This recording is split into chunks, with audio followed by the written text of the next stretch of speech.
Hello, everybody. Welcome to Forum Stadtpark.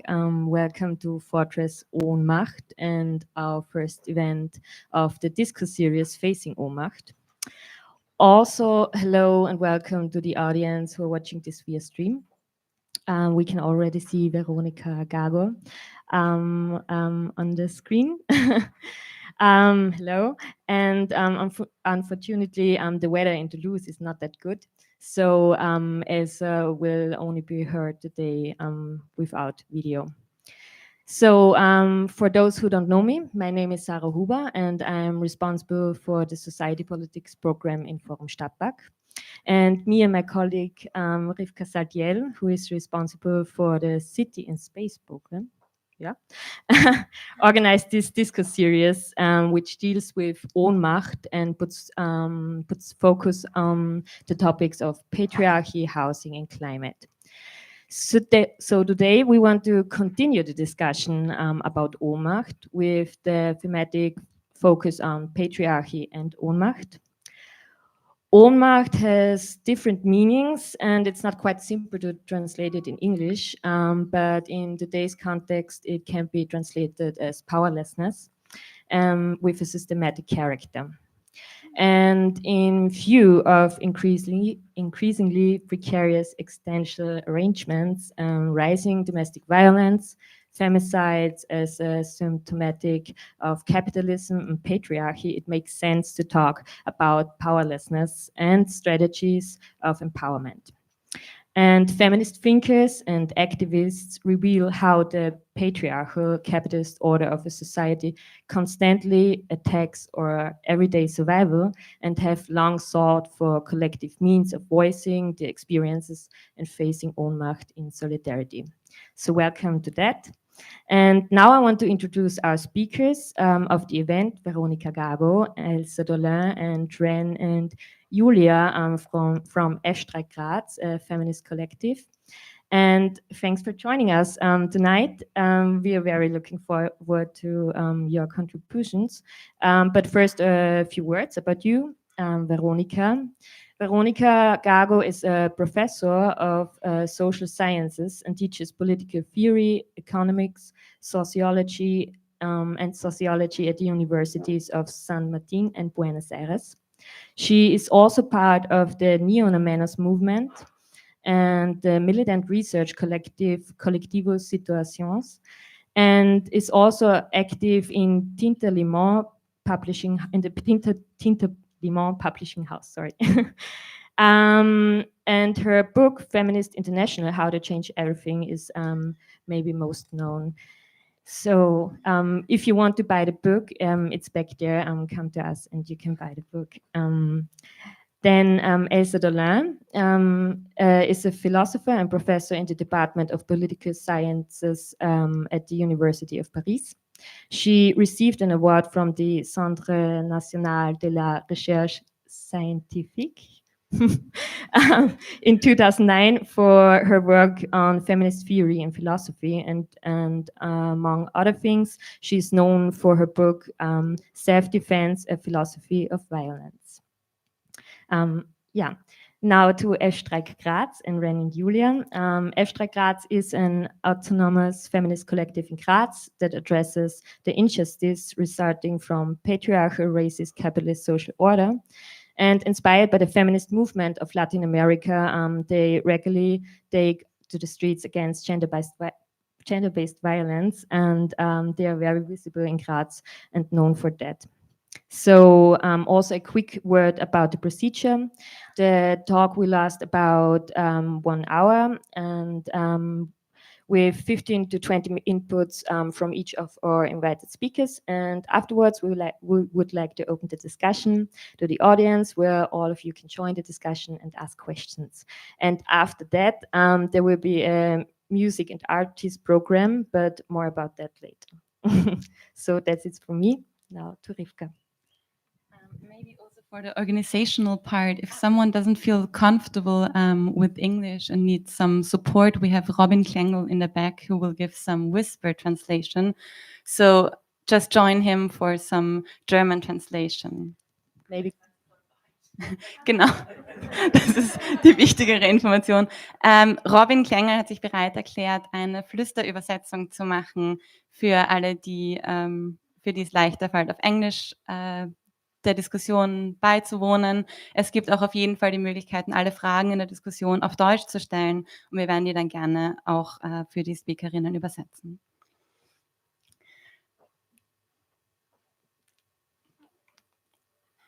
Okay, so we would like to ask you, Verónica and Elsa, some opening questions. Since you work both on powerlessness as a feeling and a condition with a systematic character, we would like to ask you to elaborate a bit on the structural conditions and mechanisms of attacks of livelihoods, of one's own reproduction, and the increasing violence women are facing. Maybe you can explain why current social and economic conditions make our daily lives, our daily reproduction, and the survival of many women and queer persons impossible. And how can we respond to that? How can we combat them? So maybe you, Verónica, can give us some examples from the South American context, and you, Elsa, maybe later, some related to the European context. So Verónica, if you could start, please, the floor is yours. Thank you very much. Thank you for organizing, and thank you for gathering here together. It's very important that we can make this sort of collective discussions to know what we are thinking in different places. So thank you. Now I have to speak like 15 minutes, or we will do like a dialogue and you will ask and we answer. What do you think? Maybe we start with an input about 15 minutes, and then we have a second and a third input, and then we start a discussion. Okay. Well, as a concrete example that you were asking, we are organizing for tomorrow a very big demonstration that is called Ni Una Menos. Tomorrow, June 3rd, is the date of Ni Una Menos. So we are organizing that with the slogan against impunity, against violence, and against adjustment policies. So these are like a triangle of political violence, economic violence, and of course against machista violence. But now I would like to explain a little bit more, because I believe that if we have to think powerlessness, as you ask it, and how capital is taking power away from us, we should think in the terrain of social reproduction. You were saying something about that. And I am very interested in doing political research and political activism and trying to find out why there is a change in the relations of production, in the way of capitalism is organizing exploitation and extraction, that takes the sphere of social reproduction as a privileged site of attack. So I think that if we adopt the perspective, the point of departure of social reproduction, we can analyze and elaborate why capital now is reframing its exploitation against social reproduction and through a very violent extractivist orientation. So I am interested in thinking these two axes, social reproduction and extractivism, because I think that those are the main tendencies of capital in that moment of crisis. And so when social reproduction is made unsafe, it becomes a very important side of the struggles. And the feminist movement, I think, has a very strategic role in this sort of struggles. So I was arguing that the global emergency brake that the pandemic has activated, no, we can think in the pandemic as a sort, I think, of an emergency brake that seems to have produced a sort of simulacrum of the feminist strike. I am interested in doing like a counterpoint between the feminist strike and the idea of a strike from above that was like I think a simulacrum during the pandemic.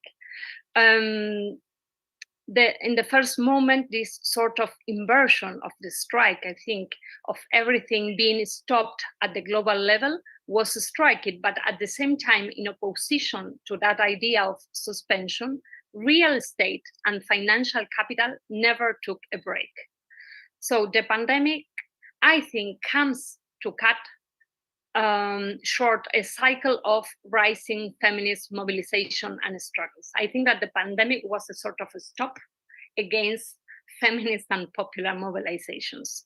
The type of withdrawal it forces is striking, and it seems to trace against the light what the movement managed to strongly evidence and disorganize as relations of obedience, oppression, and exploitation.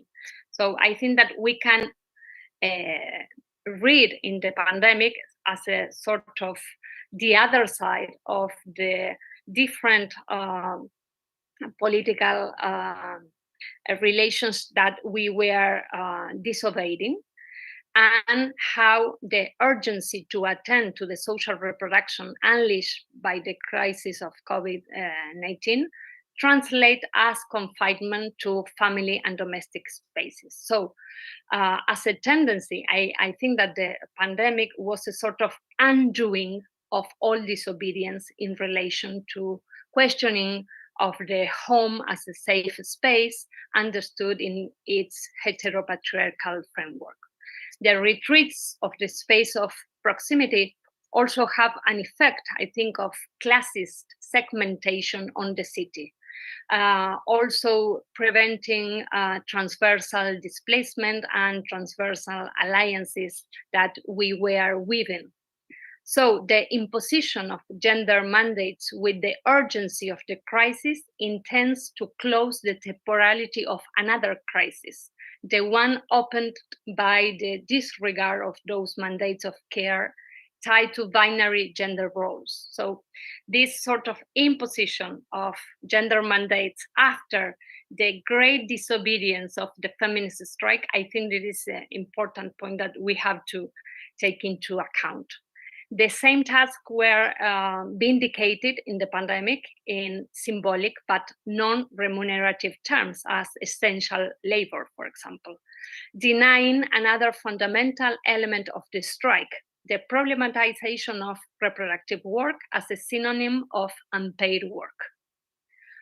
The novelty of the pandemic then has been experienced in relation to a set of issues, sensitive, affective, political, economic, and conceptual, that the feminist movement in recent years has managed to make visible, to frame, to highlight, and to confront. By this, I mean that the framework of understanding of this exceptional event, the pandemic, would not have been the same without the previous presence of feminist struggles. In particular, the problematization of the concrete territories of exploitation of unpaid work and the contemporary forms of privatization of social reproduction. Both issues, I think, have acquired a singular relevance as part of the mobilizations and strikes. Then, a second movement. If the pandemic has functioned as a laboratory for the patriarchal and familialist reconfigurations of social bonds, the feminist movement has opposed it with the construction of support networks, infrastructures of collective provision, and a commitment to the domesticization of care.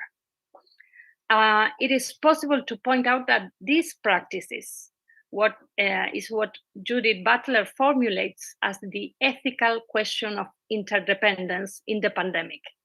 I quote her: "What makes a life livable is a question that implicitly shows us that the life we live is never exclusively our own, that the conditions for a livable life have to be secure, and not just for me, but for lives and living processes more generally.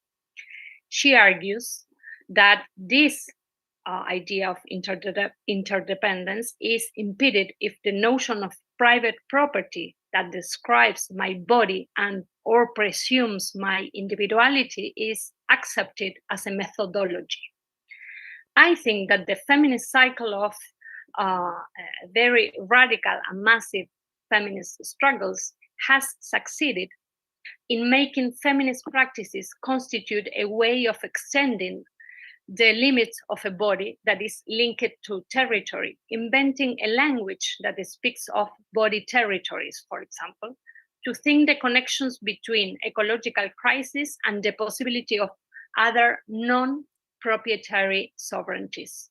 I refer, for example, to the concept of food sovereignty, that is very important and historical claim of peasant movement that was again in the focus of the pandemic. The feminist challenge to the format of possessive individualism as a way of understanding the world has had an enormous force in the experiences of organization, mobilization, and subversion of everyday life. To rethink care, for example, by saying, I am not taken care of by the police, my friends take care of me. Or, for example, the idea of if they touch one, we all respond. Or by making it clear that we are not going to pay for the crisis with our bodies and territories. That are different slogans that I think they synthesize this collective knowledge about interdependence and the translation into a political formula to organize movement and to organize feminist struggle. I think that this collective experience is made very important to produce a sort of collective understanding of this idea of interdependence. In the pandemic, this mark was sustained as a key to the intelligibility of what was happening. This what made it possible to denounce domestic violence in conditions of forced confinement, but also the violence of evictions, putting homes at the center of the conflict. We from the collective Ni Una Menos, for example, together with the tenants union, we launched a campaign that called "The house cannot be a place of machista violence or real estate speculation," trying to connect the violence of real estate speculation and the crisis of evictions and the increasement of machista violence and domestic violence. And that was a very important slogan and campaign to denounce violence in that moment of confinement, but also a way of which we can discuss what confinement was and the connection with, for example, the threat of eviction. I am interested in the counter methodology as opposed to the methodology of private property that Judith Butler speaks of.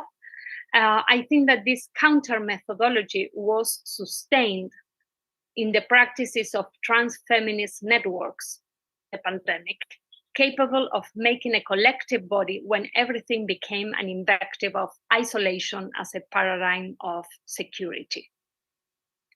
From there, we are able to rethink, for example, houses as places where new enclosures are practiced. For example, as Silvia Federici used that term of enclosures to think in primitive accumulation as a current notion, I think that homes become spaces of financial recolonization for capital, where debts have continued to accumulate due for example, the global increase in prices of energy, food, and housing. So the pandemic has attempted a sort of reprivatization, a sort of call to order of the street occupation from feminism, and a reorganization of the domestic. In fact, the conversion into home factories, no? And we can took this term from the 70s, but now subject to the very different conditions. I want to emphasize that we can think in this continuum of social reproduction crisis today.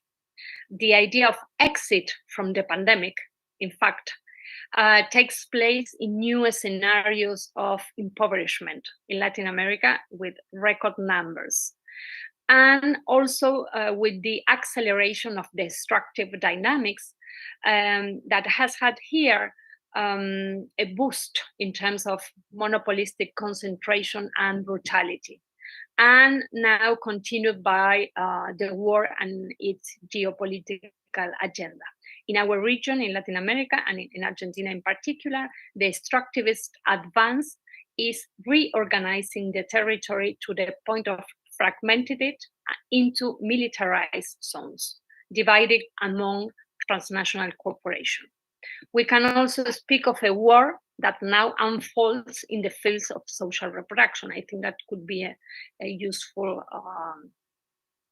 concept, how we can detect the war against social reproduction.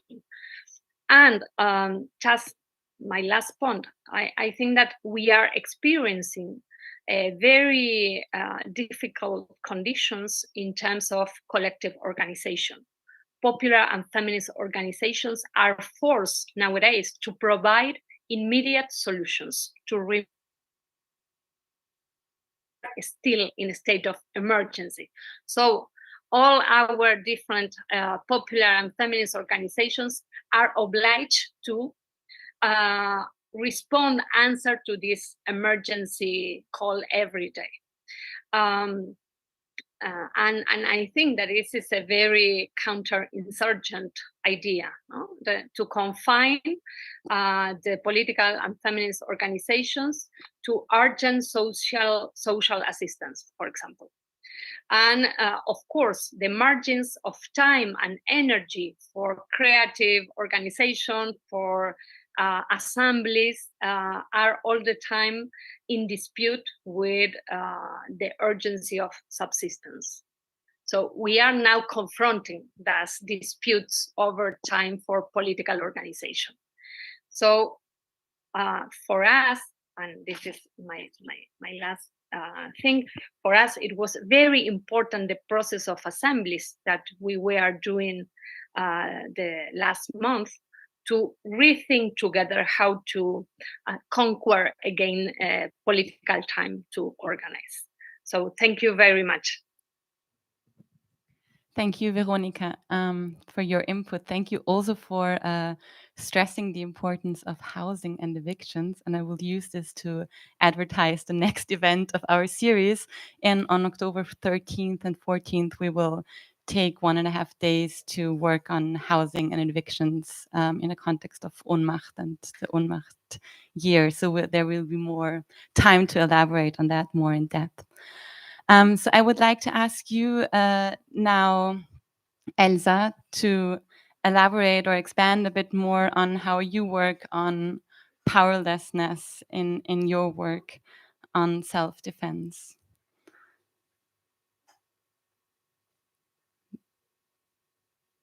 The screen is yours. Let's see if we can hear you. The speakers are yours. You are muted. Okay, sorry. Perfect, we can even see you. Okay, hello.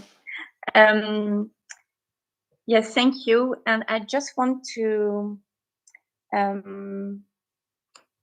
go on the two little stories. In the spring of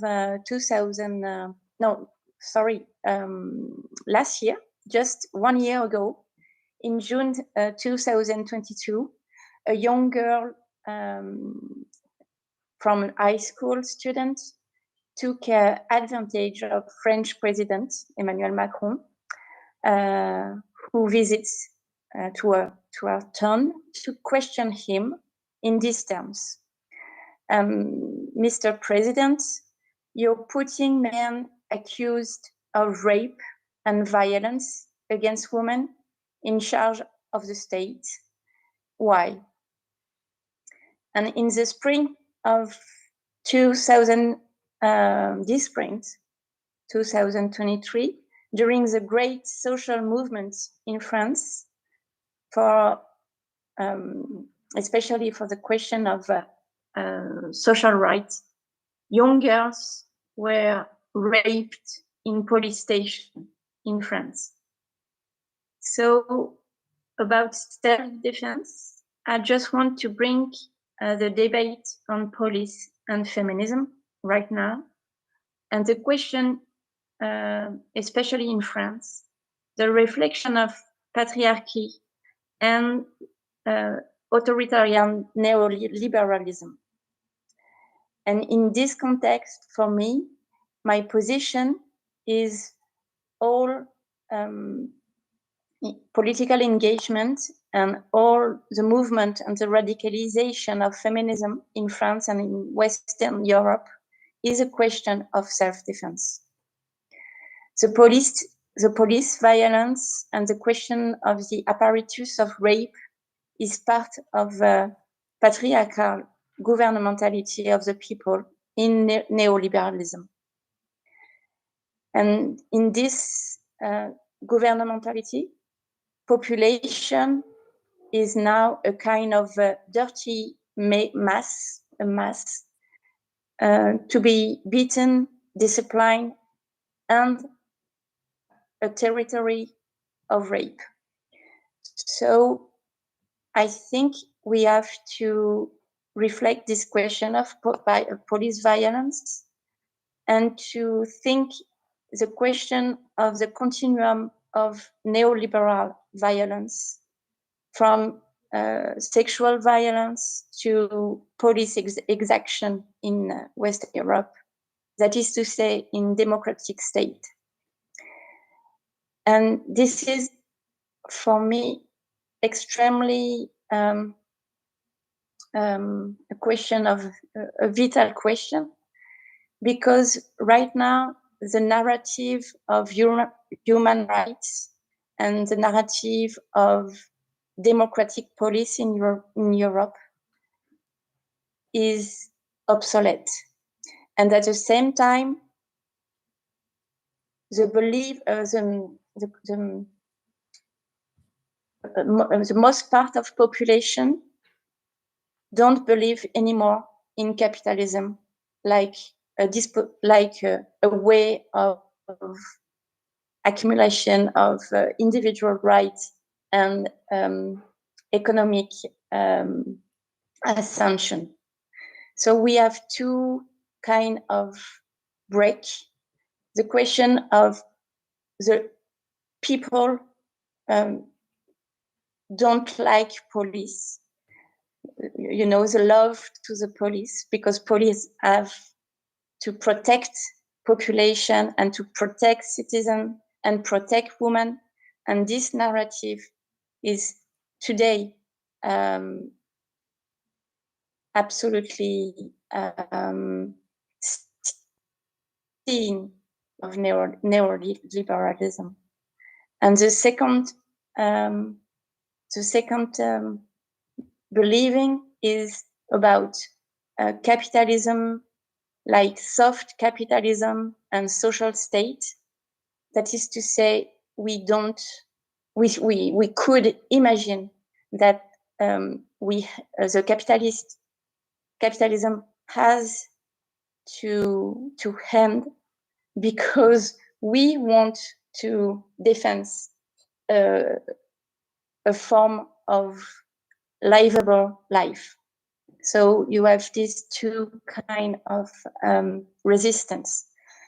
And at this point, feminism is stand up in a crucial position, because we could at the level of the international mobilization, and especially between Latin America and Europe, for example, and we could organize this movement of self-defense for life and this fight against ideology and neoliberal ideology about protection, security, and the state. So this is just a little introduction. From France, for example, this few last years, we have to interconnect the question of the risk of violence. So we have to recognize the question of who risks the most the police violence. Question we link the problematic of police exaction on the frontier of Europe, and especially in France, for example, we have a lot of brutalization and violence against the person who wants to the person in migration in Europe. And feminists are in the first front to connect and coalesce with the resistance of non-European movement and person. And at the same time, we have to organize to connect the question of domestic violence and sexual violence and the question of rape to a critical fight against state and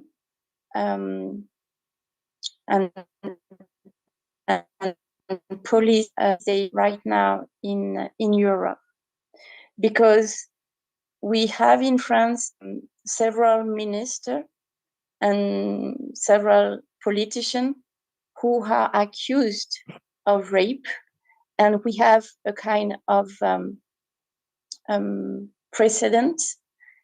This man could be in the state and in the front of the state and be rapist.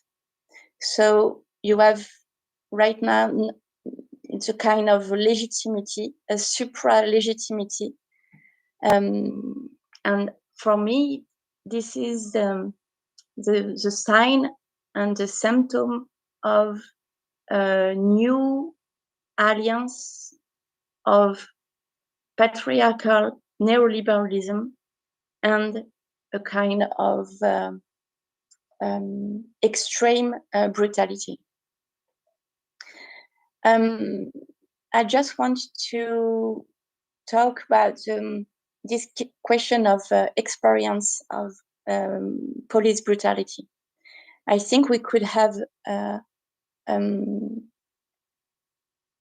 we could think in terms of counter ideology. We could think in terms of political organization to coalesce on this question of the continuum of social violence, sexual violence, racist violence, and economic violence with patriarchal neoliberalism. But we could have another way to understand this apparatus is from phenomenology and the question of the body. And at this point, I'm very attentive to the process of politicization from the scale of individual phenomenology and the scale of subjectivity and intimate subjectivity, carnal subjectivity. And for me, the experience of the experience with the first time you meet police is the point of departure to a process of politicization of lived experience of brutality. So we have, I have this a young teenager at the police station, and these girls have been raped by a policeman and woman. And what is possible to say from this experience to organize a self-defense feminist consciousness. So I just want to think so about this question of phenomenology. I think we could have this two way to transform and to organize the process of conscientization. Right now in France, for example, we are afraid to go to the streets to participate to demonstration. Because we are afraid to lose an eye, a hand, or to be raped. We are afraid to express a kind of protestation, to express the fight for social rights, and we are afraid to be in front of the police, to defend, for example, a tree, or to protest against an airport. So these experiences are very different from the fear of another part of the population who hasn't experienced it and who ignores this confrontation with the brutality of the state. And this part of the population right now in Europe is a kind of fascist ground, because you maintain a part of the population in a form of denial of this kind of brutalization. But if you put a continuum between police brutality and sexual violence, you could operate a kind of political conscientization by feminism.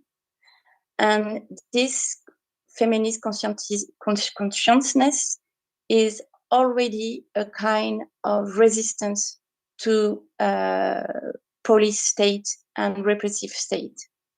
So that's the way I would like to just open the debate. Thank you very much, Elsa, for your insights on the brutality of patriarchal neoliberalism and state and police violence, but also for hopeful end of feminist consciousness as a resistance. And I think that brings me right next to you. So I would like to ask you, Ren and Julia, for your local activist perspective. So how do you, in your activist perspective as Streik, respond to attacks on women and queer people? How do you deal with experiences of Ohnmacht and powerlessness in political self-organization? And what strategies do you use to address Ohnmacht, to address violence and powerlessness? And how do you defend yourselves? Yeah, first of all, thank you for having us. I'm Julia. Apart from being a member of Streik Graz, I'm also a freelance community interpreter and a PhD candidate at the University of Graz, where I'm also about to start a research project on feminist activism and political translation work in history. And I'm Ren. I'm a feminist artist and writer, the frontwoman of a feminist punk band called Petrol Girls, and I recently gave a TEDx talk at TU Wien on the topic of femicide. Yeah, we are really excited to be here with Elsa and Verónica, two feminist legends. Thank you so much to Sara and Forum for inviting us. And yeah, I do also just want to acknowledge that Sara was a founding member of F-Streik, and yeah, a really, really big part of that whole conception. Yeah. Yeah, I think we're gonna. Okay. So we're gonna respond to your questions by discussing our experiences of Ohnmacht, including overcoming it in the context of the feminist strike and the monthly femicide demonstrations. But I would first like to begin by acknowledging that Ohnmacht, we often very understandably feel as feminists, is because we are all aware of what is going on around the world today and the huge right-wing backlash against feminism that has really escalated over the last decade. Being in a feminist group and taking action can be a really great way of combating this feeling of Ohnmacht. The relationships we form within our group through being active together, even if it's sometimes challenging, are deeply empowering and not to be underestimated. But of course, being part of a feminist group does not mean we are never experiencing Ohnmacht. And indeed, it has its own specific forms of it. And one big example that Verónica was also referring to in some way is when no one in the group has enough resources for feminist activism because they're all taken up with trying to exist in a patriarchal capitalist society.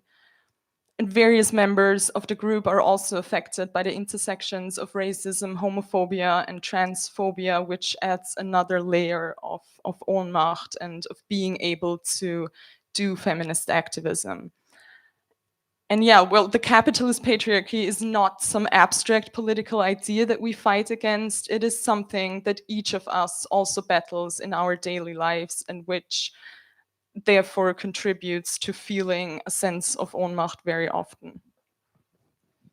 So the feminist strike from Latin America, which is the underlying principle of F-Streik, theoretically addresses this. Like the feminist strike addresses capitalist patriarchy very directly. And we remain like really inspired by the idea of the strike as a process, as a lens, as a threshold, as Verónica outlines in Feminist International. And we have a really great manifesto that reflects this. But another source of Ohnmacht has been through struggling to practically apply this theory here in Graz. And so in rereading Feminist International and reading Self-Defense in the run-up to this event, we've reflected on some key flaws and risks of Ohnmacht in our strategy. Well, key to this feeling, we think, is the fact that the feminist strike movement grew from its own specific local circumstances and therefore needs to be adapted and translated to work in other contexts. Adrian Rich also speaks of the politics of location, which basically means that it is not possible to simply copy feminist practices from elsewhere, but rather they need to be adapted to a specific context, and we all always need to acknowledge this particular patriarchy which we are situated in. A key way in which Verónica Gago describes the feminist strike as having gained momentum in Latin America is through its dissemination into existing political groups, and especially the union movement. And in fact, she notes that Argentina has one of the highest unionization rates in the world, with 2/3 of waged workers in the country being unionized.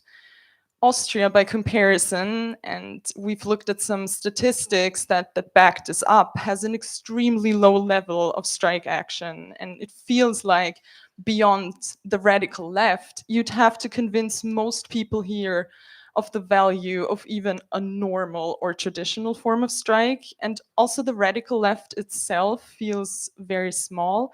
So a key question for us is, how can we adapt and actually translate the feminist strike to our very different context here in Austria? And is it looking at this context, is it even possible to achieve anything like its massiveness and radicality in such a different political climate?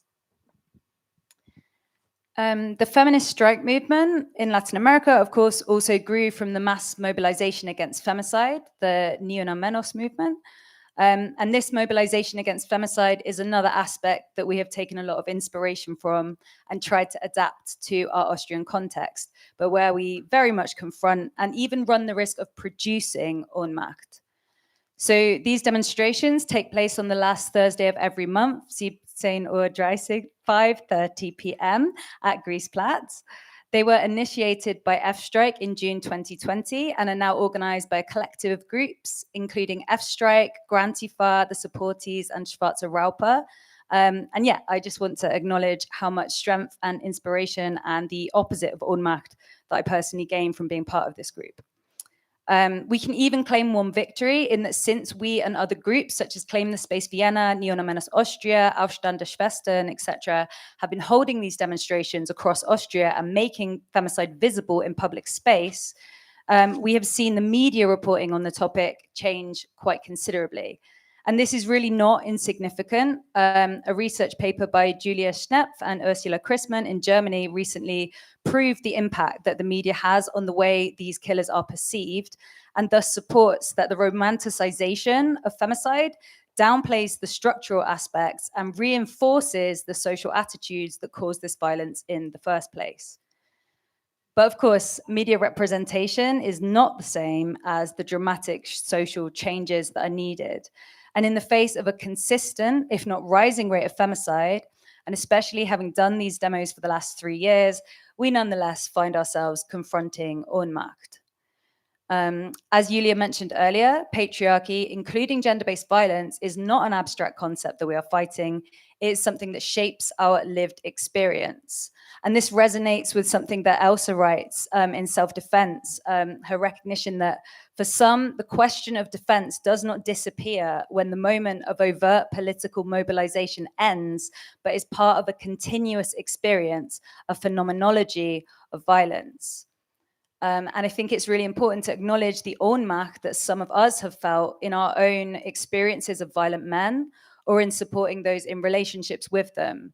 The deep, deep frustration of our feminist politics often not being able to stop violence on an individual level or lead the people affected by it to safety. And something that really, really struck me as I read the introduction to Self-Defense was how this description of forms of torture that wound the person more, the more that they struggle to escape suffering, and which Elsa uses as a launchpad for discussing modes of defending that make a person defenseless or indefensible, might also be applied to violent relationships, in the sense that once this abusive dynamic has been established, the victim showing any resistance will often result in more violence. And it is when these women or queer people resist by trying to leave the relationship that they are most at risk of being murdered, most at risk of femicide. And many do not leave because they know how dangerous that process can be. Yeah, so Ren has just mentioned that we, together with other groups, are holding regular demonstrations to raise awareness about femicide every last Thursday of the month. And we obviously accept that a demonstration is not going to alter the situation of someone at risk of femicide right now. For us, the demonstrations are rather an effort towards changing the society and structures that enable and produce this form of violence. But something we've come to understand is that in regularly rendering these murders visible, the demonstrations themselves also hold the risk of producing Ohnmacht. Even or although gathering together in the streets can also be deeply empowering. So I'm going to very briefly indicate some of the ways this risk of Ohnmacht plays out through points made both in Self-Defense and Feminist International. Some of the limitations and risks of making gender-based violence visible are laid out in Self-Defense through an exploration of the familiar poster campaigns against domestic violence, where the main image is a staged photograph of a bruised and battered woman. Obviously, much of this exploration is about the form of the staged photograph and what it visually depicts, and we can't draw a direct comparison with the banners that we paint to mark each femicide, but some questions that it did raise were, first of all, how far do our banners reduce these murdered women to objects, and what are the consequences of this? This is especially given that we often don't know their names and represent them as a date, place of death, and sometimes age. Secondly, are the banners in some way also a tribute to the killers? And how far do they, very problematically, actualize vulnerability as an inevitability for all women? And finally, how far does the regularity of the demonstrations foster a feeling of indifference? Feminist International then particularly invited the question as to how far these regular demonstrations run the risk of what Gago describes as a sense of permanent mourning. Are we simply engaging in the necropolitical accounting of femicides and falling into this disempowered position or figure of the victim? But I think what these questions that we sort of generated from reading these books ultimately highlight is how vital it is that these demonstrations are and remain politicized, that we don't lose this idea of the strike. Because these demos, they're really not just visuals. They are not only about mourning. We situate ourselves as political subjects in collective struggle. We hold speeches and invite other groups to also speak. We chant together and connect ourselves with the fight worldwide. The idea of the strike, the politics are present, but something is not working in terms of how these politics are articulated. The demonstrations remain like a similar number of people. And yeah, there's, don't get me wrong, like a lot of empowerment, but also sometimes a sense of Ohnmacht. So we have raised quite a few questions, and we really look forward to any insight that you might have, Elsa and Verónica. And just to finish with a reflection on repetition and a more long-term perspective that can counter the feeling of Ohnmacht. So Rebecca Solnit reminds us that the future being dark and uncertain actually means there is room for possibility if we act. We might not be able to see the impact we are having in the moment, and failures are way easier to see in political movements than victories. But the way in which historical change and progress has been made throughout history is by many people taking action, and the consequences of this can often only be seen in hindsight. What might have felt pointless and full of Ohnmacht in the moment can turn out to be one part of affecting change. And yes, it can feel very much like we are repeating ourselves, like we're fighting the same battles that have been fought before. And this can sometimes feel something like throwing our bodies against an immovable wall of rock against thousands of years of patriarchy. But it is the repeated smashing of a wave against a cliff that causes it to erode and eventually fall into the sea.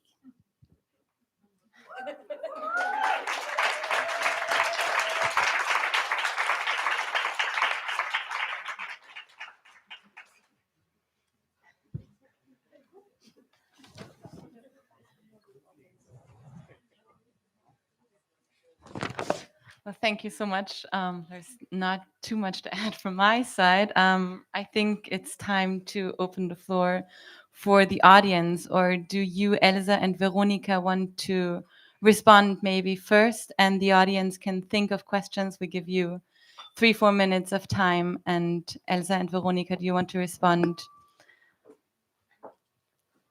I see you at the moment. Elsa, maybe you want to start. No, I thank you. And I think about an international organization of feminist self-defense training against brutality, police brutality, and against brutality of capitalism. And I think we have to make a huge organization of international self-defense, because Verónica talked about the pure joy to prepare an international strike, and we have to make the same with the pure joy of self-defense, feminist self-defense training at the scale of international movement, because we have, and you're totally right when you quote Adrienne Rich with the politic of localization and the politic of limitation, but we have a very impressive, precious mass of experience in each country, each community, and we have to share this experience of self-defense. Yes, I think that this idea of making different international networks and well, it's amazing, and we are doing we are just doing it in some way. I take notes of different things, but for example, what Elsa was saying about doing this continuum between police violence and sexual violence, and how the movement is building up a common understanding of this continuum. I think this is very important, how we are building together the idea of interconnection between violences and how to confront them. And I think that this continuum is what enables us to think in this politics of location that you were mentioned before. How we confront violence against eviction, how we confront violence against finance expropriation, for example, how we confront violence against sexual harassment and rape, and how we connect all those struggles against violence to produce a systematic diagnosis of patriarchal neoliberal capitalism. And at the same time that it is systematic, it is situated, located. And I think that the connection between this idea of systematic analysis, systematic diagnosis, but not abstract, but all the time situated and located, and it is very powerful because it is produced from the point of view of what we can do. So it is not a sort of impotent diagnosis of catastrophic state of capitalism, that of course we agree with that. But I think this is a very important thing. The other is against victimization that you were saying before now, how we produce other forms of subjectivation against the idea of victims, that is all the time the way in which, for example, ONGs, but also institutions, but also the state and also the media is trying to confine us as pure victims without power. So this is, I think, the second point. And the third one is the backlash that you were talking before, and I think I was trying to underline the pandemic as a sort of general essay of that backlash against our networks of social reproduction, against our de-domestication of care, against our transversal alliances.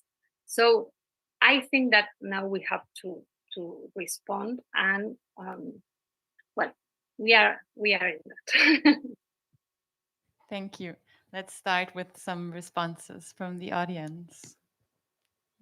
Are there any questions, comments, thoughts that you would like to share?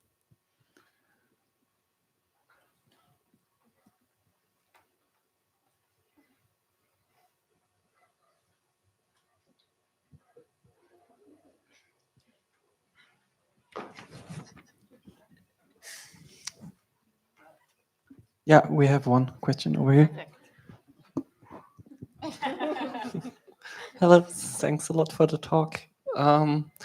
So far, all of you have talked about ways of empowerment against powerlessness. And I would be curious if you have concepts that would pick up powerlessness itself as a concept to confront your own situation.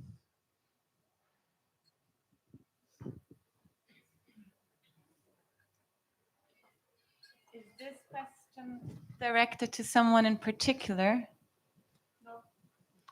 No.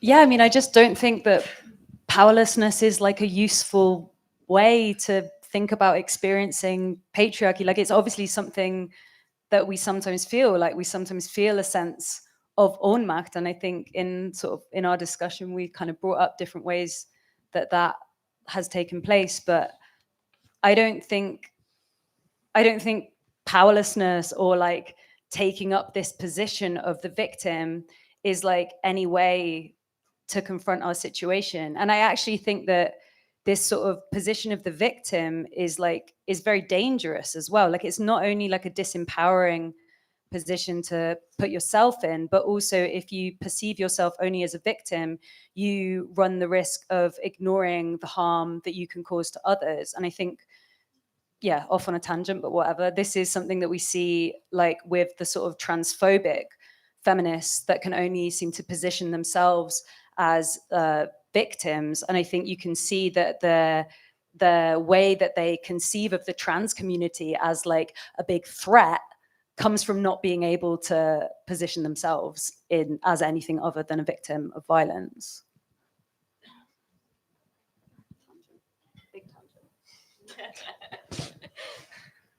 Verónica or Elsa, do you want to respond to the question or to that what Ren said? I was thinking in the connection between powerlessness and dispossession. That could be also another way to think how we are dispossessed of energy, force, resources, land, and then the condition of empowerlessness is produced. So you need first a violent dispossession to produce the empowerlessness. It's not a natural or a spontaneous feeling that we have. So I think that could be interesting to connect the forms of concrete dispossession, the violence of dispossession as a way of producing powerlessness.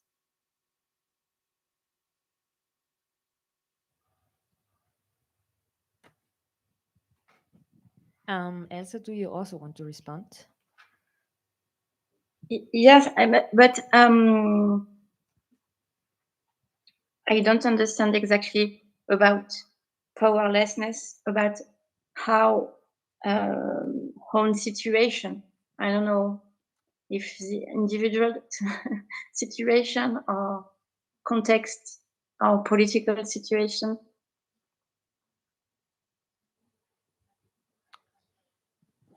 Maybe we can ask back to the question, to which forms of powerlessness did it? Well, I think the problem I have is that empowerment is nice. It is a way of regaining power in a situation where you experience powerlessness, where you experience being victimized. But I would like to add that the experience of being disowned of your own power, of your own sovereignty, doesn't only happen from some fascist enemy outside, it also happens in the feminist movement because, for example, that the trans person again is the victim. yes, sure, the trans person is the victim because it's like the smallest of all those in the feminist struggle. I don't know why we have to pick up this example. It's the problem of what all those concepts make up of putting identities together and ranking them as more or less victims of society. And to gain power is a good idea in a situation where you have to fight a war. But do we really want to fight a war? Or is there a way out of the game of power? And therefore, a way to pick up powerlessness as a strategy to confront power itself. For example, if we look at the children, the children don't force us to relate to them and to act positive towards them by using power, but by using powerlessness itself. Okay, thank you. I agree with your what you say, and for me, for example, I don't use the category of sovereignty, of powerness, or and so on, powerlessness, and I prefer defenseness, a kind of situation, or you are not recognized as a subject with right, with power, with sovereignty, because you already target by systemic power, but you already target by conflictuality inside political movement. And for example, you are the power relation inside feminism, and for example, the transphobia inside feminism is a kind of negative conflictuality and very necropolitic conflictuality. So you have, from me, for example, that's why self-defense, it's a process of carnal subjectivation, because you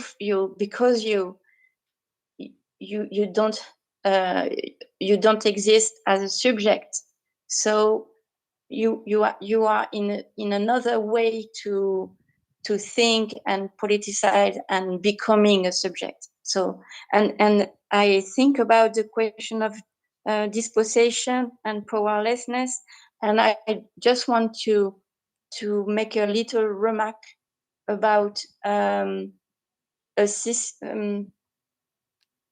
systematic way of neoliberalism and state, especially in this period of huge mobilization and social mobilization. I think the strategy is to prove that more and more collective movement and social movement protest, express, fight back, and defend livable life, and more the repression is a kind of experience of incapacity and derealization of this collective movement. I don't know if I'm clear, but I think in the contemporary neoliberalism, we are targeting as more and more you defend your rights, your life, and more you will be beaten.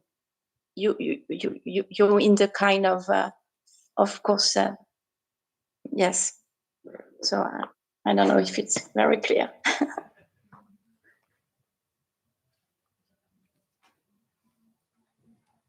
Thank you. Verónica, do you have any ideas for us how to find a way out of power?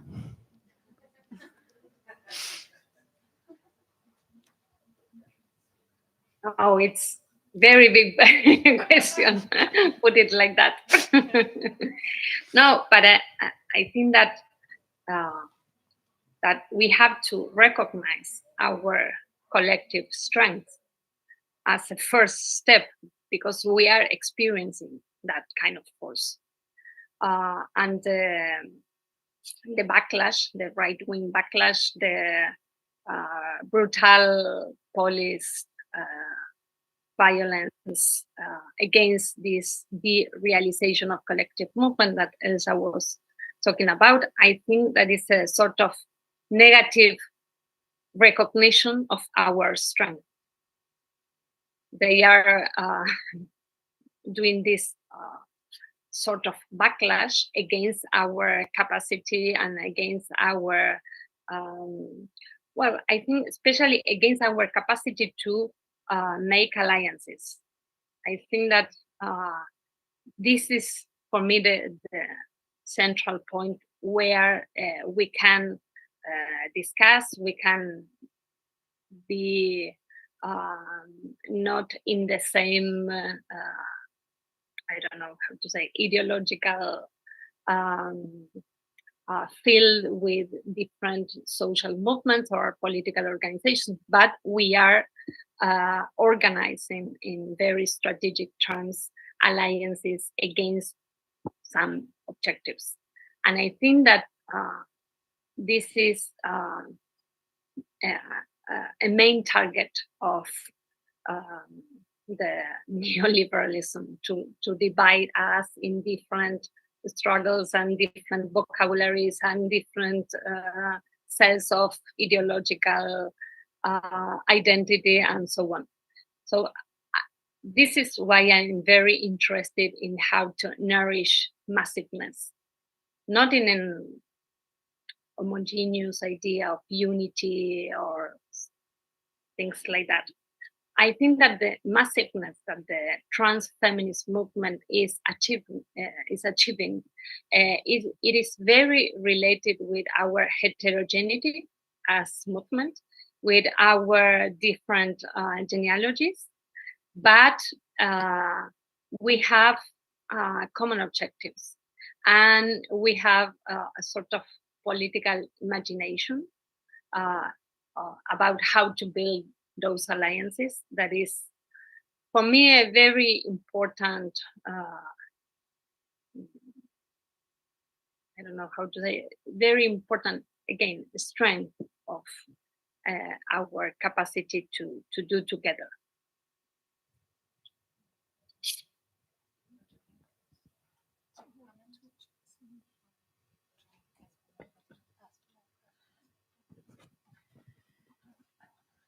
Yes.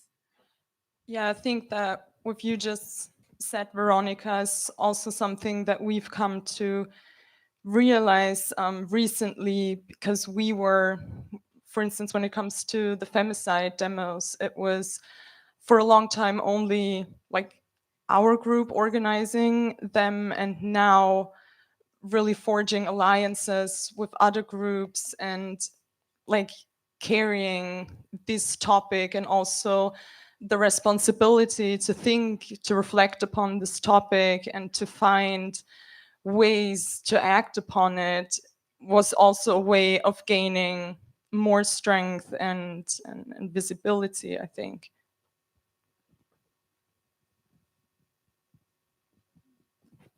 There are more questions from the audience. Great.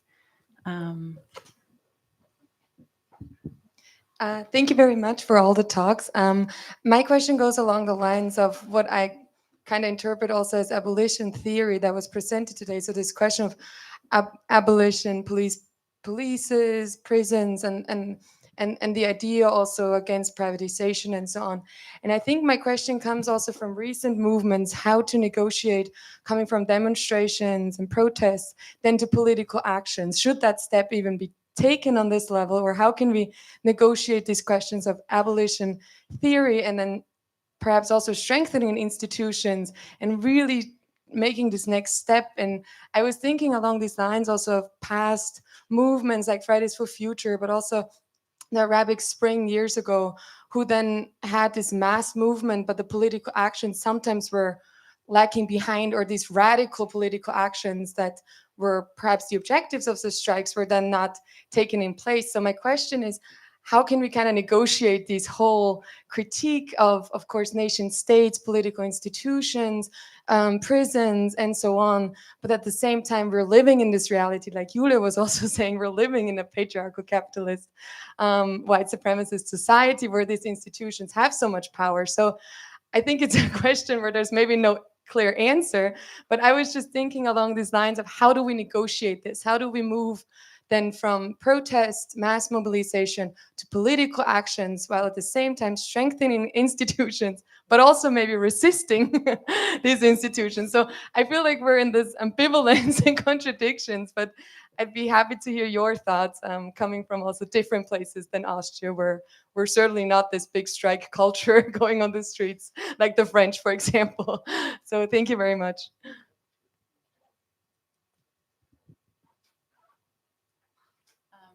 I guess this question is for Elsa in the French context to start with. I mean, whoever would want to jump in, there's no answer I can do it at this point. Elsa, do you maybe want to respond? Yes, thank you about abolition. Right now, in fact, in France, for example, if you teach or express all this movement for police abolition or defend or undoing police system and abolition, prison abolition, in fact, I could be arrested for separatism against nation, against the unity of nation. So you have a huge authoritarian backlash and authoritarian regime in France, and it's very difficult to inside the movement for truth and justice, for example, from decolonial movement, abolitionist movement. It's very difficult to make this issue in the center of critical reflection and mobilization against capitalism and the state. So, and I don't know if I well understand, but the question of the demo, for example, and the historical tradition of the demo in France, right now you have at the same in the same way a huge debate inside the social movement, because a lot of part of this social movement is very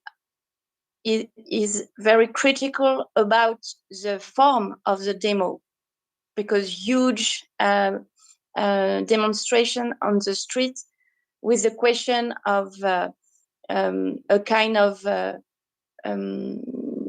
I don't know how do you say police with trade union, which is a kind of disciplinization of the rage and revolution and insurrection. So it's very difficult to create new form of protest, and this is for me the where French feminist movement and radical movements in France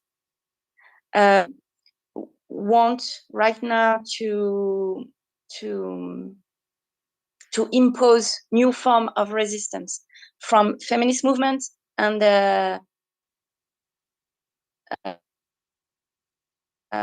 colonial movement. So the question of the street is so we want to occupy prison, we want to occupy police station, we want to occupy forests. So, and we try to import and translate other form of resistance. But this kind of form of resistance, you could be arrested and you could have a lot of money to pay. So this is a question too of economic means for radical political movement. Thank you. Verónica, do you maybe also want to respond to this paradoxical tension of fighting a system that we're all part of? And then maybe also we promised Verónica that she can go after 1.5 hours of discussion because she's organizing tomorrow's demonstration. So maybe this is also a chance, Verónica, to say goodbye to you, and thank you so much for joining us for the discussion today. Maybe you want to give us some last thoughts for this discussion. I was thinking that something interesting when we are doing feminist politics is that we are not expecting ideal subjects and organized in the midst of contradictions. And for example, well, we are against state violence, and at the same time, we claim for public resources, for example.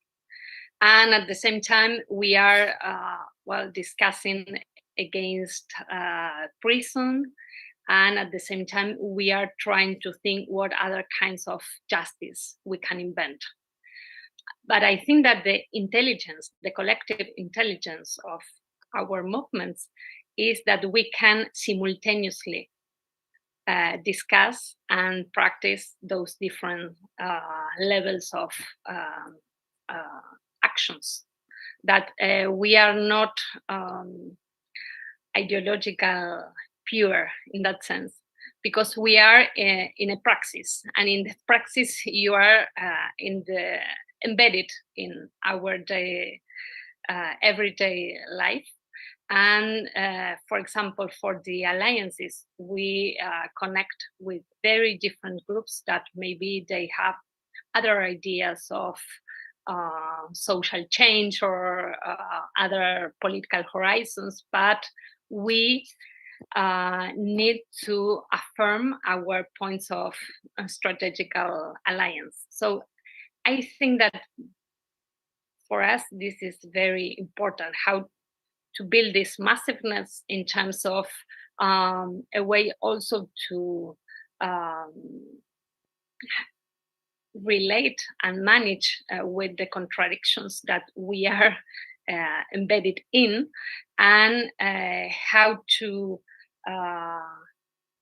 not being paralyzed by the idea that we are not so pure and we are not coherent with our praxis and so on.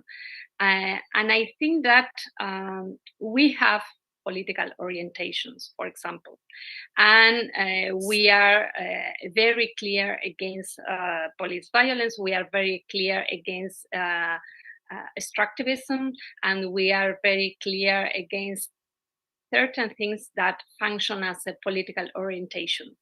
And I think that this is very useful to organize against the idea that we have to have an agreement of everything to start to do politics.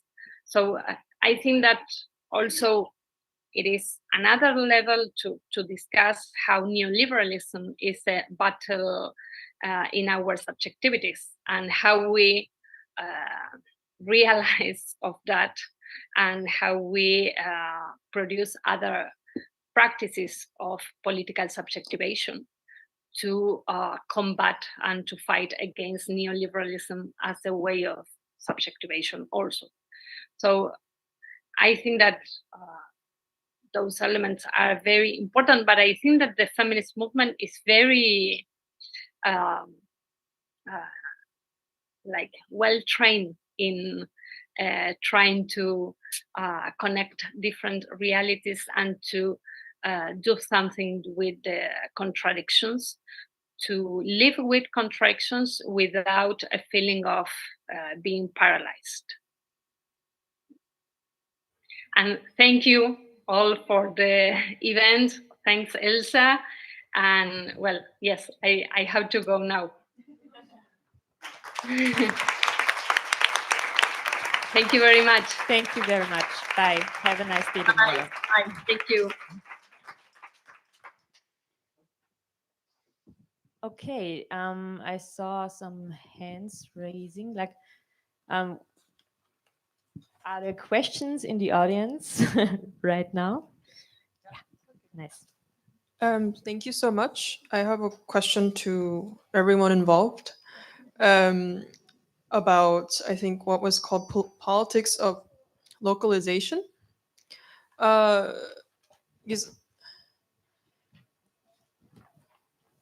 Sorry, I'm gathering my thoughts. Yes, it's a bit of a shame that Verónica left. So because F-Strike, as you described, were actively involved in adapting certain strategies the feminist strike in Argentina was doing.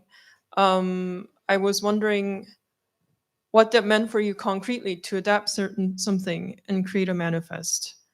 Because I imagine that there are a lot of differences in circumstance that lead to feminicide in Austria compared to Argentina. And perhaps this also goes to you, Elsa, as well, when we talk about police brutality. Because what I've seen a lot is that police brutality, or at least how media portrays police brutality, is heavily influenced by American reportings of police brutality. And perhaps even the way it's reported changes our perception or understanding of what it means in France today. So yeah, I suppose how do you differentiate these things and try to make them more specific to the local, but at the same time use words that are really abstract and almost applicable everywhere, regardless of where you are, such as patriarchy, capitalism, even though capitalism, I imagine, looks very different in different regions. Yeah, but how does that work concretely for you?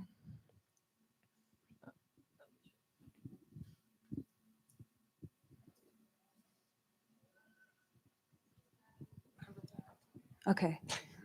Okay, I think this is a very good and quite difficult question. And I think that, yeah, it is like, we've very much taken the ideas like on quite a theoretical level. But I think the femicide demos are like quite a concrete thing that we've like tried to adapt. And I guess like we focus very specifically on looking at or marking the femicides that take place specifically in Austria. One practice or like direct thing that we took from the Latin American movement and replicated here actually was the Un Voyador en tu Camino dance by Las Tesis, which got repeated obviously like everywhere. And this was actually like, I mean, it's a credit to Las Tesis and the performance that they created, really, that this was so successfully able to be adapted. Like there's lots of features of that dance that enable you to make it site specific without really thinking about it. But I think that's like one of the like best feelings of that kind of thing that we've had. Do you have anything to add? So you also had a question on the politics of location, or was that just like a way to frame your question? Sorry. Yeah, more generally about how these very abstract words are used in local contexts, feminism, capitalism, so on. But also, I mean, if it's a question that comes up in your specific practice, like concrete practice as well. Yeah, I think so. There are like obviously certain circumstances or consequences of capitalist patriarchy that we share globally, but obviously we see that capitalist patriarchy like has very different effects on a globe on a local level, and integrating, or how we manage to integrate like these abstract concepts is by sorry, I'm losing like my thoughts here. Sorry, I think I just need 2 more minutes and I will answer your question in 2 minutes. Sorry, I'm just getting a bit tired. Yeah. And I would also just say like that we need the words patriarchy and capitalism to, like, I don't think they are like that abstract. I think we really need them to describe our condition here, that like has to be localized more. And I can't give you a concrete, I think that's the crux of one of the questions that we have, really.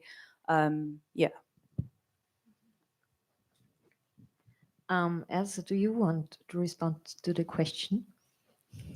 Yeah, thank you. And I agree with the answer. We need the term patriarchy and capitalism. And about, for example, the police brutality in France, you're right, we have a kind of we have tools from US, and even in the way we built mobilization and critical theory about police, but at the same time about police and the love for the police and the feeling that police protect us, and police is a progress and security and peaceful order.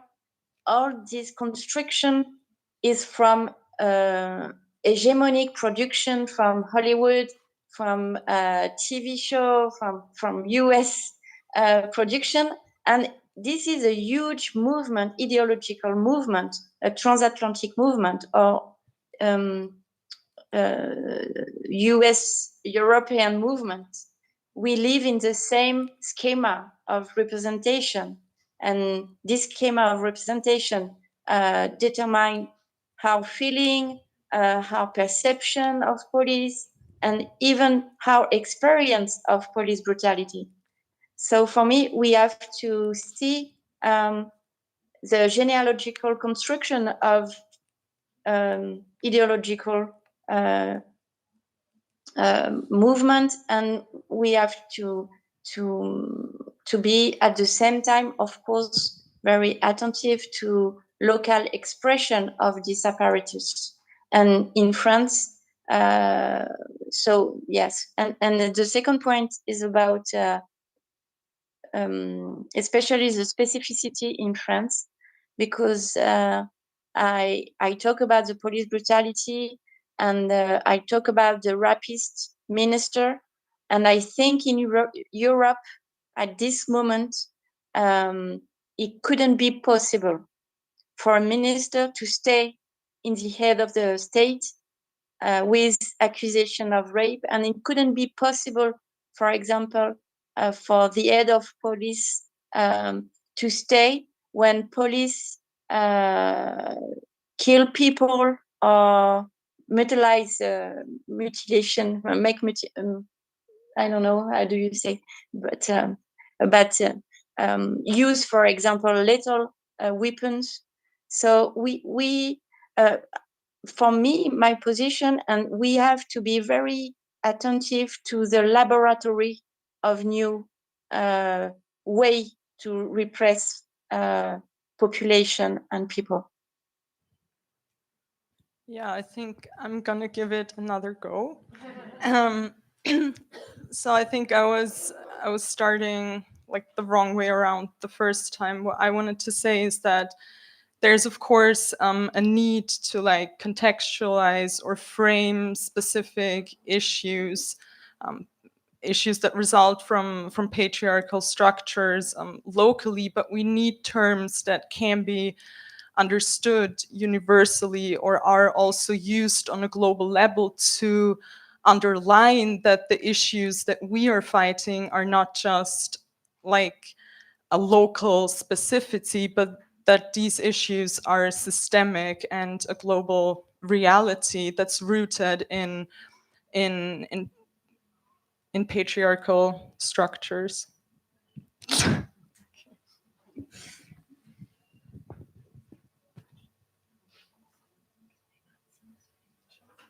Like, I would just like really not like to lose this point that Elsa is making about like abolition feminism. Like, I think this is like a really, really important point and topic and area that we should really, really discuss more. And I think, yeah, I have the feeling, like particularly from the UK, that like the general population's like trust in the police is rapidly diminishing. And it sounds like this may be also similar in France. And I think this is like really, really an opportunity, and agree, something that we also need to come at from like a feminist perspective as well. And I would point to the We Protect Us series that a feminist organization in the UK is offering. They're called Level Up. And it's in response to this increase in police powers that have been given in the UK. And these workshops are specifically looking at like, how can we intervene when the police are harassing or stop and searching? Like, how do we intervene in an immigration raid? How can we intervene in gender-based violence without involving the police? And I think that these are like really important topics for us to start engaging in and asking questions about. And like, I guess also on the topic of abolition, and like partly in response to the question that came from somewhere over here, like I think a really, really key part of this like abolition is also like the community building, right? Like, if we want to see a world without police, without prisons, then we need to be able to build a strong enough community to deal with the problems that they supposedly address without them. And I think this is also kind of comes back to the topic of femicide, because the stronger our communities are and the stronger our relationships are, the less people are at risk of femicide. And the research literally proves this. Like, the weaker the community ties, the more the risk of femicide. And I think we have a really, really like individualized society here in Austria. And this was something we talked about like in the run up to this. And I think you see that in a lot of places in kind of like northwest-ish Europe particularly. And I think it's something that we need to, yeah, think about and fight. So I just really don't like the police. Elsa, do you want to respond to that? Or, good. Are there more questions in the audience?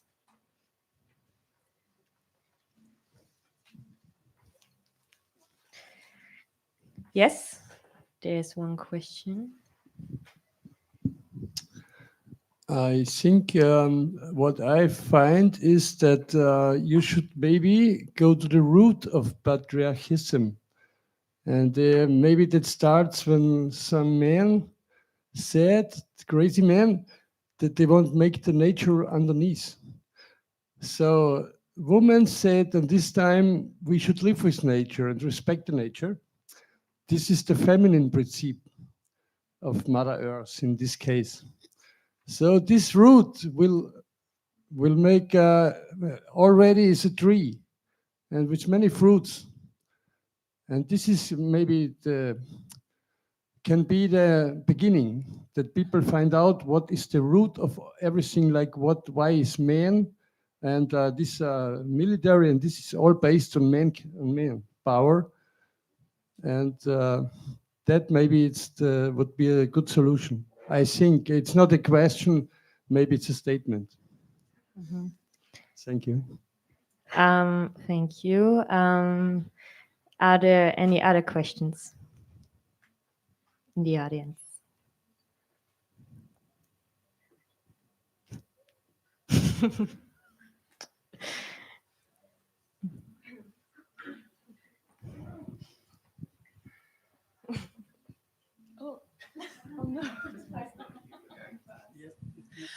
Okay, I'll be really quick.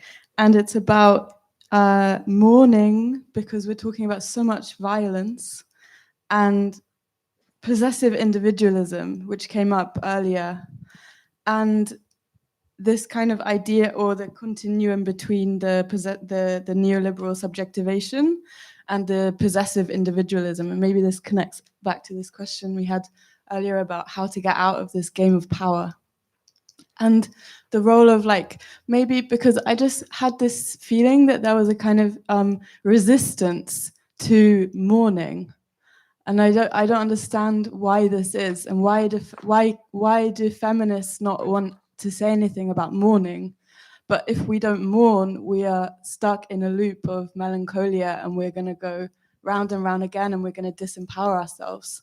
So how do we integrate mourning into our feminism, or into our social reproduction feminism, or into our like, I don't know, I need to read Elsa's book because I haven't read it, but I need to think more about the idea of defensiveness and defense in relation to possessive individual, like what is a kind of non-possessive individualistic idea of defense. Anyway, so just maybe that's just like, sorry if it's unclear, but just to, if any of you have something more to say about mourning, thank you. Elsa, can you respond to that, please? Thank you, and very complex issue about mourning. But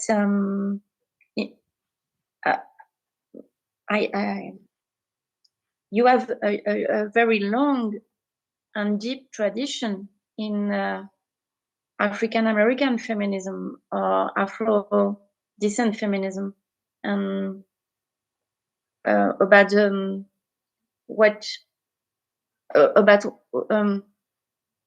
what does it mean to live in mourning always, because you confront to lose you lose your community, your territory, your subjectivity, your humanity, your people, your children. So and in the recent times, of course, the politicization of the mourning consists in how the naming and memory and could be very, of course, very revolutionary, and very the way to create other form of resistance and joy and and connection. So I don't know if and maybe I don't know, because I think a lot about this at this time, but maybe at this present times when we understand that we don't know, or we understand that the question of the end of how livable condition of existence, and we could think of children of my children couldn't believe in this world, for example. We have to we are confronted to the thanatopolitik, thanatopolitics in the very intimate way. So maybe we have to make the mourn of people and the mourn of our community, but we at this political time in the kind of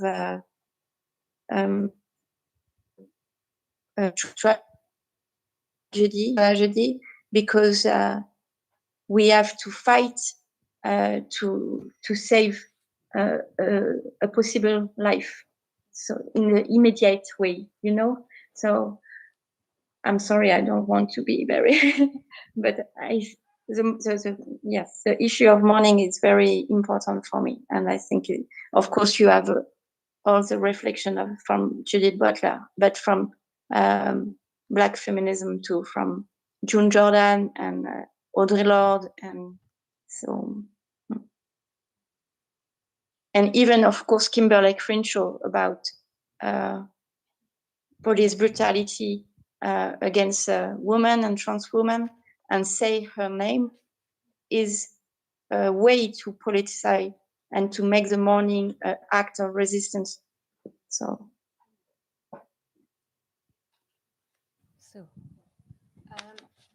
I think it's a really good point about mourning, and like I agree with you that it is something that is really necessary. And I think especially from that kind of list of resources that Elsa just gave, I definitely have a lot to learn about mourning. But I think my personal resistance isn't so much to mourning itself, but to be stuck in a constant state of it. Like, I think I would really accept mourning as a very necessary stage, and like perhaps, yeah, one that I should allow myself. But like, I don't want to get stuck there, you know?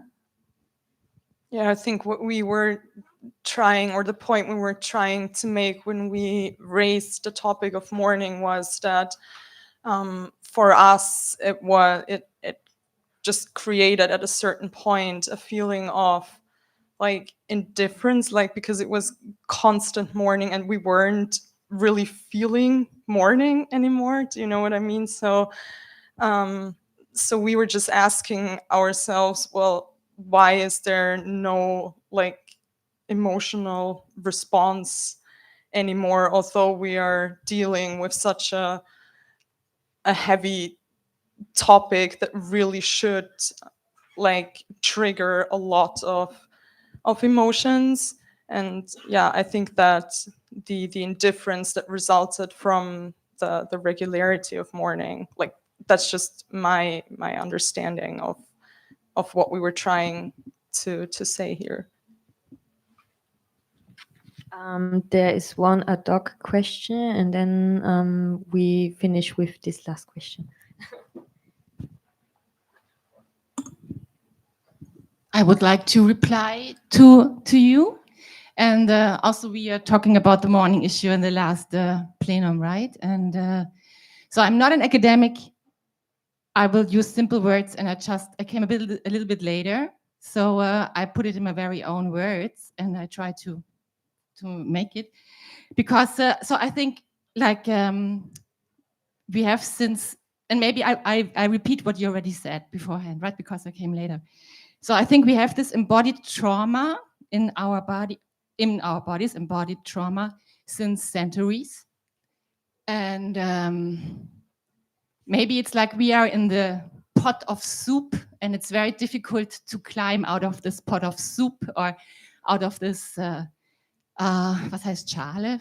Bowl, and look on us from a meta level. It's very difficult because we are all affected by the trauma.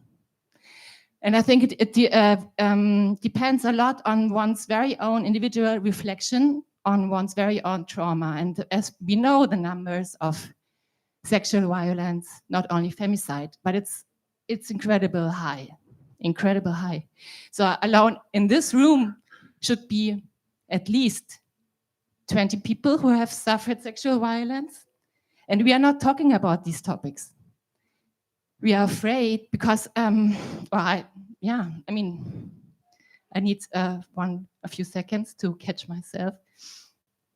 So I think we are here in this part, what I experienced in Austria. I was living in the north of Germany, and I'm here since 17 years. And I found out that here is a big isolation concerning emotions. Yeah, and that is scary. And I'm a single mother, like a really single mother without relatives. And so today we just met 2 other single mothers without any relatives around us. And we all were suffering so deeply from this incredible isolation. And there are so many single mothers also here in this town. And I mean, I wonder how many single mothers are now here inside the room. No one? That's amazing, right? Is it really true? That's amazing to me. So do you see what I want to say? It's like this fragmentation, isolation of our society. And I think the mourning is so strong and so deep, so we can only approach it very, very gentle, very softly, because we are so affected. And I'm very emotional now. Yeah, thank you. Do you want to respond to that? Or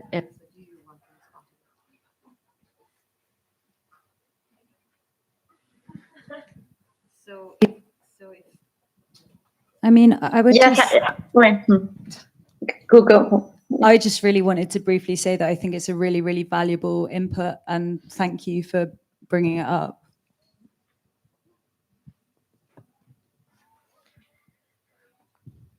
so, are there any questions? There was a question in front. Sorry, I'm also a little bit emotional now. Do you want to ask this last question, and then I think we can continue the discussion in a former setting. Yes, it's a question to Elsa. When we look now on the Austrian left and also the feminist movement, I would say it's very marginalized. And I wanted to ask, are there any ways to reach the society, like in France, for example, and to get legitimacy to our positions, like how we can reach the people, how we can build up relationships with them, and which ways of, yes, getting the society involved. Thank you. I just want to, not to answer, but to react with the former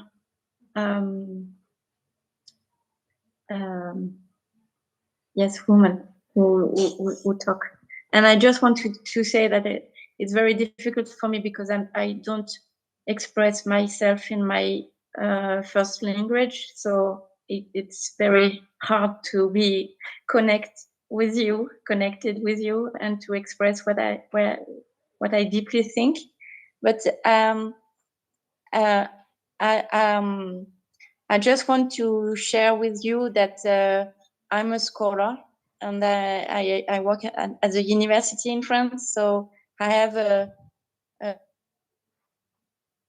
material condition, but I'm a single mother, and it is very hard for me from a long time, and I'm writing political and radical philosophy and feminism from my experience of violence and sexual aggression. So I think we stand together. So and about the question of the minorization of feminism, and I think in West Europe and of course we have different contexts from France to Austria, but what I see is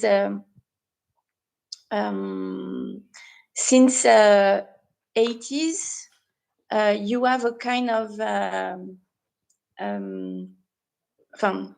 a state catch feminism and transform feminism as liberal feminism. We want equality, and we want the same right. We want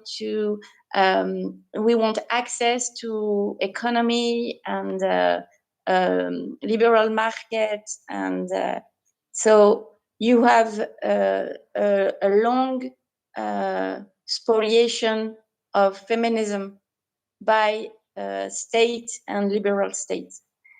And radical feminism, I don't say that radical feminism, for example, is the true feminism. It's not the question of true or untrue feminism. You have just since 20 years you have a revival of materialist approach. You have a radicalization, critique of capitalism, of repression, prison, justice, and this is a very important movement. And we already said that all of us, you have a huge backlash, because if this voice of radical feminism as a scale of international movement came more and more straight, more and more powerful, it's very dangerous for the society, and for the society, patriarchal society and capitalist society. So it's a pure joy for me to think that this position in radical feminism, anarchism, and internationalism is a very powerful position. But it's very, you are very exposed to minority exclusion, and you're very exposed even in your, for example, love relation, family relation, at work. So the cost is very, very hard. But the cost is very hard, and the repression is very strong, because if this position of counter-hegemony from radical feminism came stronger and stronger, so this is the end of capitalism. This is the end of capitalism, because nobody, capitalism wants that women reproduce the material condition of life. And if we stop, and if we strike, if we fight, this is the end of capitalism. So Jameson, for example, you know this quote of Jameson and Zizek. This is this is easier to think about the end of the world than the end of capitalism. It's left thinker, old left thinker, because it's obsolete. From radical feminism, it's easier to think about the end of capitalism, because this is now.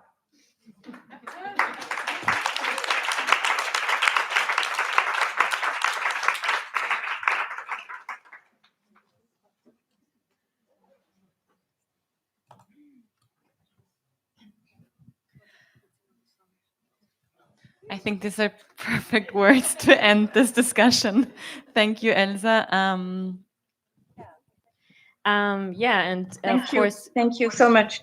Yeah, thank to you. all of you. Maybe for the last minutes, we would like to turn you around and show you the audience in this room, because we have a very filled room with a lot of faces. Yeah, so bye from us here. Oh my God, I'm sorry. I'm sorry for my English, and I'm sorry. I didn't realize.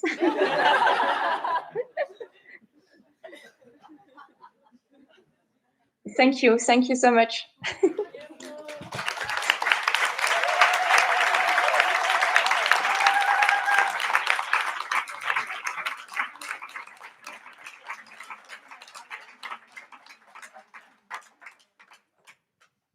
So thank you, and have a nice evening, or yeah, evening. Bye-bye. Bye Thank bye.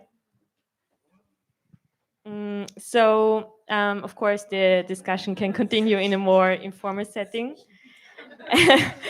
And yeah, and maybe you want to stay and have a drink and some music, because as teased at the beginning, we have a warm-up program for you tonight, because Ultra Flare is in the basement in our club and also on the ground floor. So please stay, listen to ambient music by Lane Iwakura and Batira.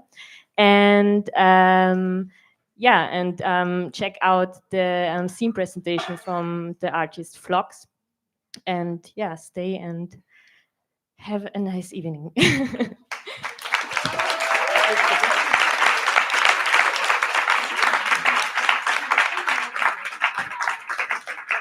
Some words. there is the next event is on the 10th of October and focuses on housing and Ohnmacht, as Rivka already said, and the program is back there, and come to us or Marcus if you want to buy a book.